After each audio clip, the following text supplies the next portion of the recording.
Joining us now, he's a Pulitzer Prize-winning columnist, Fox News contributor, Juan Williams' worst nightmare, and he's also the author of the brand new book, Things That Matter, 3 Decades of Passions, Pastimes, and Politics. By the way, #2 on the New York Times bestseller list. Not too shabby. Yeah. Dr. Charles Krauthammer, thanks for joining us. Pleasure to be with you guys. Dr. Krauthammer, your book is an unapologetic defense of limited government, and here we are 1 month into the rollout of Obamacare, arguably the largest overreach of the federal government in Americans' lives. Has there ever been a better example of the disastrous results of intrusive federal government than what you've witnessed this month? So here we are at this moment. This is, as you say, the signature idea expansion of American liberalism, and it is in deep, deep trouble. I would predict, I'm not saying that it will necessarily fail, I think it is likely to collapse. And if it does, it will set back this cause of American liberalism, meaning the ever-expansive state, by a decade, maybe a generation. There are those who look at it and say, right now, perhaps the best thing that Republicans could do is nothing, stand back, let this thing come unraveled. I mean, it was just a few weeks ago, Republicans were being roundly criticized for trying to shut down the government over this matter. But now, as we see just what a disaster it is and how bad the website is and what it means when you have to enroll in Obamacare, the news is not sitting well with the American people. Maybe do nothing. The best advice is not to hector, not to create sympathy for somebody like Sebelius or the head of the CME who testified the day before by, making angry accusations. Let the facts speak for themselves. They will bring down Obamacare on their own. But I do think you ought to have it in your hip pocket. I don't think we ought to be campaigning right now for an alternative to Obamacare. We want to wait for the Democrats. There are 11 Democrats in the Senate. Democrats who are now prepared to at least postpone the implementation of the individual mandate for a year. Just sit back and let it unravel further, where they might want to postpone the whole damn thing for a year. Or we might get to a point where they want to cancel it, considering how it's going to hurt them in the 2014 elections. So I'm with you. Sit back. When the other guy is committing suicide, get out of the room. All right. We're talking to Charles Krauthammer, author of the book, Things That Matter, 3 Decades of Passion, Pastimes, and Politics. Why this book and why now? Gambling debts. I put my money on the Cubs and on Obamacare. 2 losers. Exactly. I haven't really done too well. I did this book because, collections are not really that interesting, but this is a collection of 30 years. This goes back. I started in journalism precisely on the day that Ronald Reagan was sworn in, January 1981. So this is a 30-year span. In a way, it's a kind of history of our era. The Reagan years, the 1990s, what I call the holiday from history, the 2000s, of course, that were energized and sort of shaped by 9/11, and now the Obama era.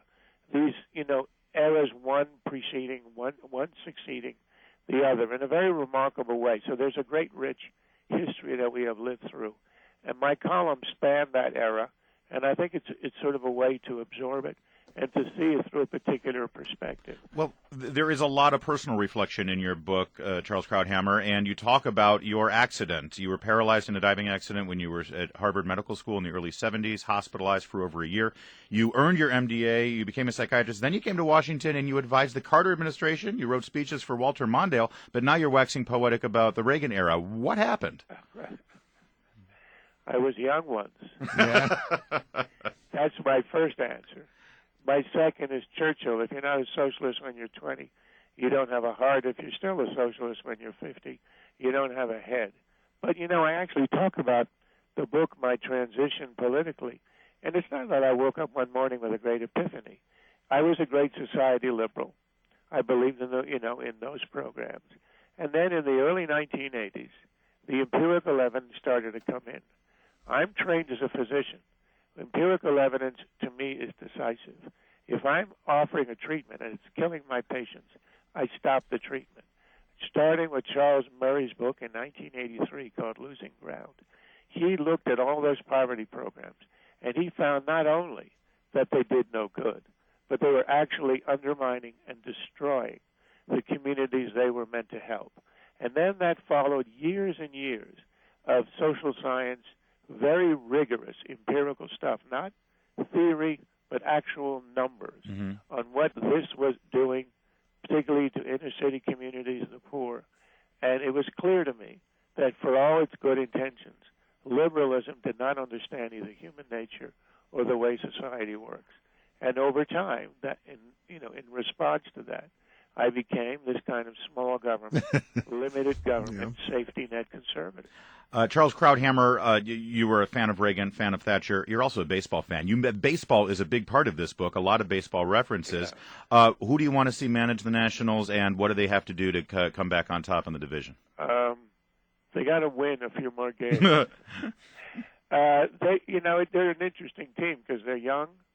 I think they peaked a little early the year before. They had career years, and they didn't repeat them. I think they'll do fine. All they need is some kind of. I think the guy they're going to hire, Matt Williams from Arizona, is probably okay. And you get people like Harper and Strasburg rounding out into their maturity. It's going to be a contending team for years to come. And that really is fun. I talk about, there's a column in the book called The Joy of Losing that I wrote in 2009 when they lost 103 games. So you can understand how crazed I am that I would go to games of a team like that. But I write about the love of the craft of the game, and that's really the essence of it to me. Well, Charles Krauthammer, what a pleasure to have you on the show. I often tell the story about some of the greatest moments I had back in the day at Fox News, and occasionally Britt would take a day off, and I would get to fill in, and how I cherish the moments where I sat there and just in awe, listen to your wisdom on that set. It's a great pleasure to know you, and I wish you all the success with the book. Apparently you don't need it. You're doing pretty well without it. Well, thank you so much, guys. I really enjoyed this. All right. Thanks, Charles.